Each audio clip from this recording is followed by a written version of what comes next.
Most common mistake I saw in question 2. Most common mistake I saw. I have 2 points. I have point G and I have point Y. All right, I put them on the board. And I'm telling you that one of those points is traveling to the left and one of the points is traveling to the right. Are they moving toward each other or away from each other?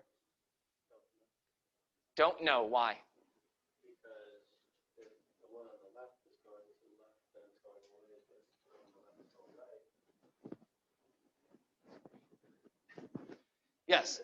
If I didn't tell you which one was G and which one was Z, right? It depends on their position. So if you're being asked, are they moving toward each other or away from each other? Then it depends on velocity, which direction they're moving, but it also depends on position. So your answer for part B of number 2 should also depend on your position. Just to show that if this is G and this is Z, or this is Y, sorry, I used Y. And I said, G was moving to the left, Y is moving to the right, away from each other. If I switch where they are, but G is still moving to the left and Y is still moving to the right, now they're moving toward each other. So your explanation in part B should not just involve your velocity, it should also involve the position. That's the most common mistake I saw in the people that I've looked at so far. And I've given them feedback on. If I didn't get to you feedback on your FRQ yet, I'm going to get to you later today. Most of you, I got to giving you feedback on this question yesterday. So here are the 2 functions. They're both giving you velocity.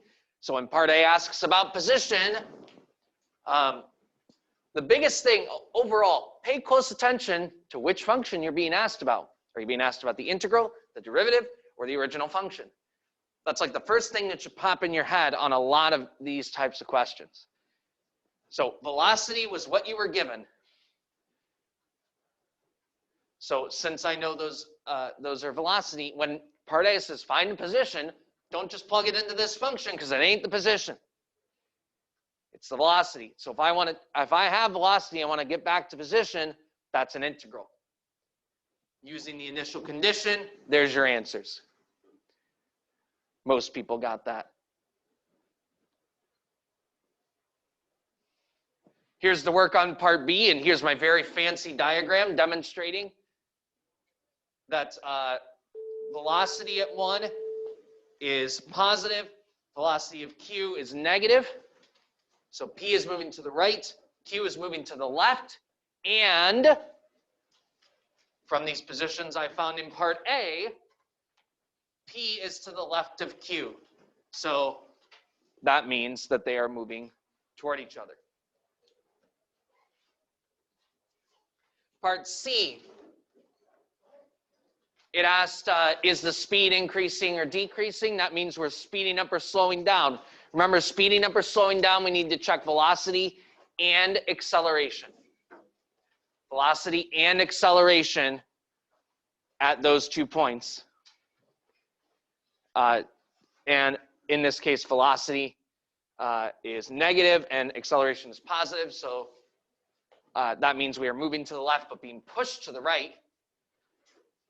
So the speed of the particle is decreasing. And then total distance traveled, there's some free points right there. Integral of the absolute value of velocity. Plug it in your calculator.